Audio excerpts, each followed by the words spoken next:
Ooh, it starts. Hello, welcome back to the channel of Motorbike Nonsense. Look, the sky is blue, the sun is out. I'm on a KTM that's just told me it needs a service. That's going to probably be expensive, but oh well.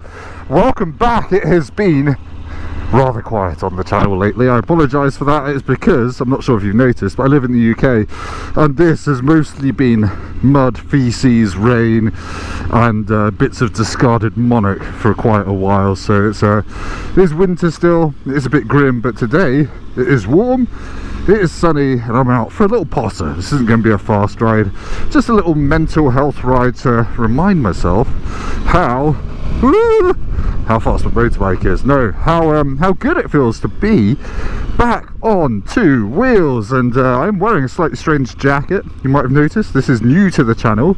It is not new to my wardrobe, as evidenced by the fact I had to scrape half an inch of mould off the back of it. This has been in my attic since about 2010, I think I last wore this. I bought this when I had my very first bike, which was a Triumph Street Triple. And I went a bit crazy for Triumph branded stuff because it was, I don't know, it was quite cool at the time. I guess probably still is as a brand. And I thought, I want a retro jacket so I feel cool and everything. But it was about 4 sizes too big. I got it on a sale at Onga Motorcycles in Essex, home to the grumpiest man in all of motorcycle sales. And yeah, I looked stupid in it because it was so flappy. Now I'm in my mid-30s. It's a bit snug, to be honest. I got quite a bit fatter, but hey, I like to think that 22-year-old me was just playing the long game and getting the jacket that I would want when I'm 37. Not that I ride a Triumph anymore, but hey ho, I'm actually wearing this for slightly stupid reasons. If you follow me on YouTube on the car side of things, or on Instagram at Tim Rodey, you might notice that it looks like I lose my mind every 2 weeks because I stop talking like a normal person and I pretend that I'm a beauty influencer. Now I've got a sphincter like a waterbed. Yeah, I don't know, I can't remember why I started doing it, but I do these little comedy reels as if I'm a beauty influencer on a car launch. I'm here at Mercedes-Benz UK to drive the new C63 CS. It's just satire. I mean, I've got absolutely nothing against influencers, really. I've heard some things about them on various vehicle launches, and and I kind of just want to, today really, explore what I would be like as a beauty influencer, as a very unsexy bald man in my mid to late 30s. And yeah, people seem to love it in the car world, and I might have just done one, the first one, of the beauty influencer reviewing a motorbike. Basically it's quite simple, you just get your facts wrong. It sounds really mean. I'm not targeting anyone in particular, and there's a chance that video might not actually go up on this channel, but one that's far bigger. So we shall see. But anyway, it's a lovely day to just be out, and I kind of wanted to talk about something that's been on my mind over winter, and it isn't about buying new motorbikes. Thank God I've done that one to death. This is staying. It needs a service, but after that it is staying. Ooh, okay, you're going to fly. Just going to pretend there's not someone behind you.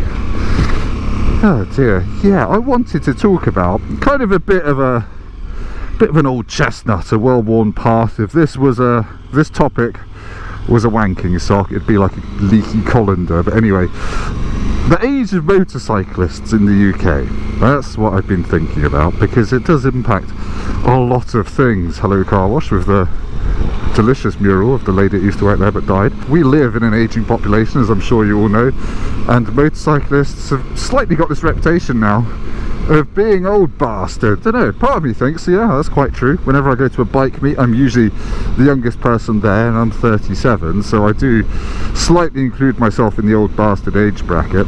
And yeah, it makes me a little bit sad for the future of our hobby, because, you know, what's going to happen in 20 years when the population of bikers in the UK has diminished more than it already has done. We're already quite a marginalised part of society in terms of, you know, laws and things and having a voice. We're reasonably small fry. I don't think we'd stand much of a chance of, you know, having much sway when it comes to things like lobbying and stuff like that. So that's a worry. Also, you know, if we like certain types of bikes and that population that likes those bikes dies out, what's going to happen to those bikes if no one buys Super Nakeds anymore because they're all wearing pine coffins rather than a Super Duke R? What's going to be the case then? Are we all going to be GS riders from the age of 25? I can't think of anything more depressing. I accept that this is probably the truth, that we are getting older and the motorcyclist population is getting more grey beardy, walking around with sticks and hearing trumpets and saying pardon, and then leaving me YouTube comments like someone did this morning saying keep your hands on the bars, and I just said fuck off. But anyway, counterpoint, unsurprisingly, devil's advocate, I'm not so sure. I hang out in parts of the internet called Reddit, and there's quite a big UK motorbike community on Reddit. It's called Moto UK, or if you use Reddit, r/Moto UK. And I think it gives me a view on a cross-section of society that rides motorbikes in the UK that is just far younger than the usual on bike forums, on piston heads, on places like that. It's yeah, it's very heartening.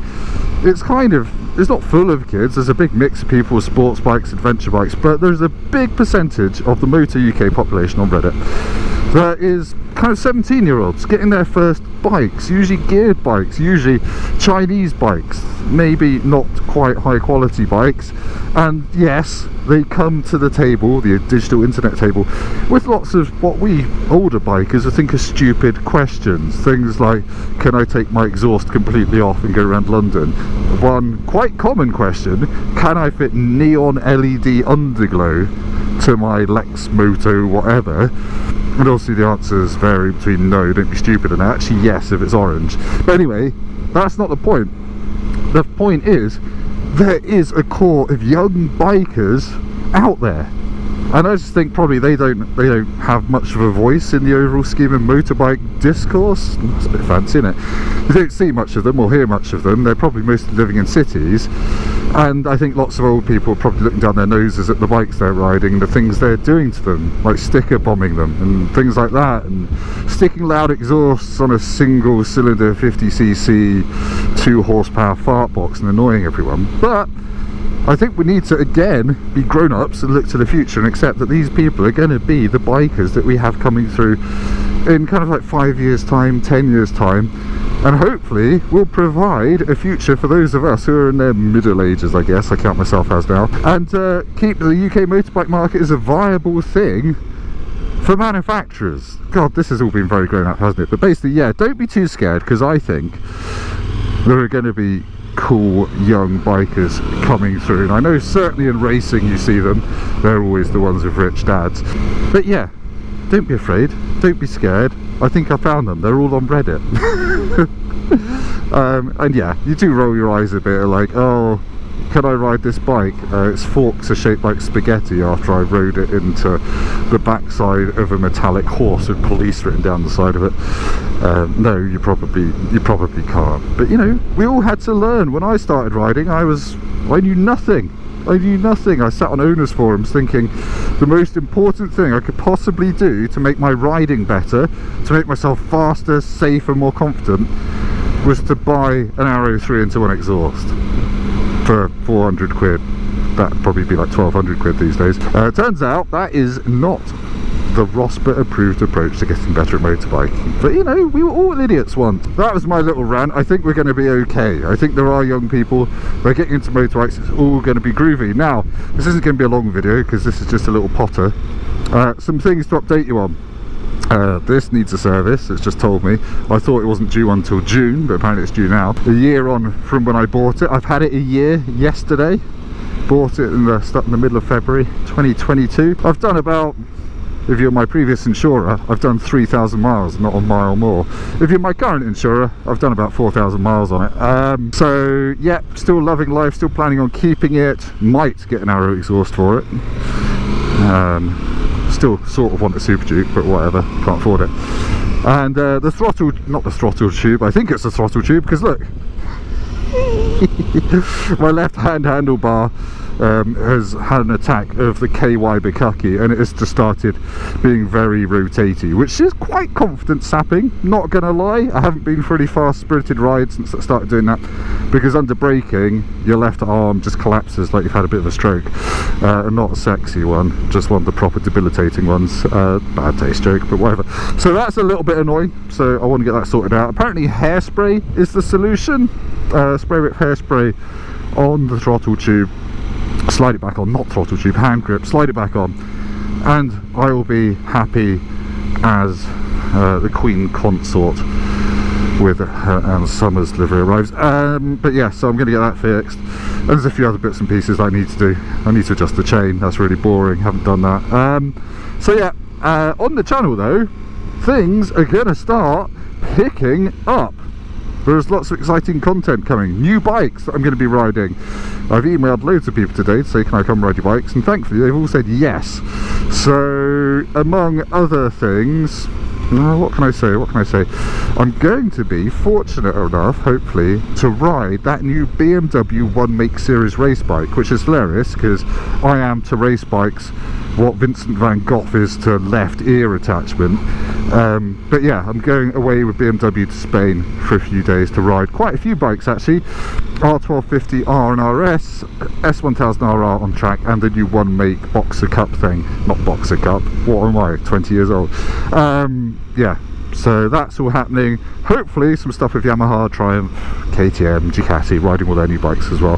Really keen to have a go on the Diavel V4. I was watching Al Fagan's review of that on 44T, and that road in Dubai just looked mega. You could almost see all of the human rights violations and slaves that have been buried at the side of the road going up that with a shell grip. But hey, whatever, I'm sure it was Abu Dhabi, wasn't it actually? Looked amazing, the footage was amazing. I think you could see on the 44T video, you could see Nevesy from MCN wheeling the Diavel V4 out of corners, which is just hilarious. Like the previous one, if you wheelied that, I'd be so scared because it's got such a long wheelbase, but the new one looks amazing, and you could kind of tell it looks like a big super naked, so I'm keen to have a go on that. I'm keen to ride an MT10. I don't think there's anything new with MT10 for this year, but I've just never ridden one. And also Desert X is still on my list, various Triumphs. If there's something you want me to ride and review in my slightly lackadaisical, devil-may-care, don't really know what I'm talking about sort of manner, drop me a comment down below and I'll try to get my bum onto one this year. So yeah, not promising anything, but this year should be good for the channel. It's just been a bit quiet at the start of the year because I've had work and my car channel and other thinly veiled excuses. So yes, thank you for watching this. Hopefully it has wasted 10 minutes of your life. Maybe dinner is cooked now. Go and get your onion rings out the oven, stuff them in some mashed potato, and have the dinner of kings. I've actually just had a pickled onion Monster Munch sandwich. Haven't had one of those for years. It was amazing. So go and try that. Don't butter the bread, just thick white bread, pickled onion Monster Munch, layer them up, put the bread on top, hammer it down, and you've got basically the sandwich of kings. So there we go. That's why you watch motorbike videos on YouTube, isn't it? For sandwich recommendations that would make a student think is appallingly basic, but whatever. I have no shame, as you might have guessed by now. Right, I'm going to go away. I'm going to go home, do some more work, and I shall speak to you soon. Thank you for watching. Oh, do subscribe as well. I want to get my subscriber numbers up just because, you know, it makes me feel good about myself. I'll see you next time. Goodbye. It's goodbye from me, and it's goodbye from that manky mouldy jacket. Oh yeah.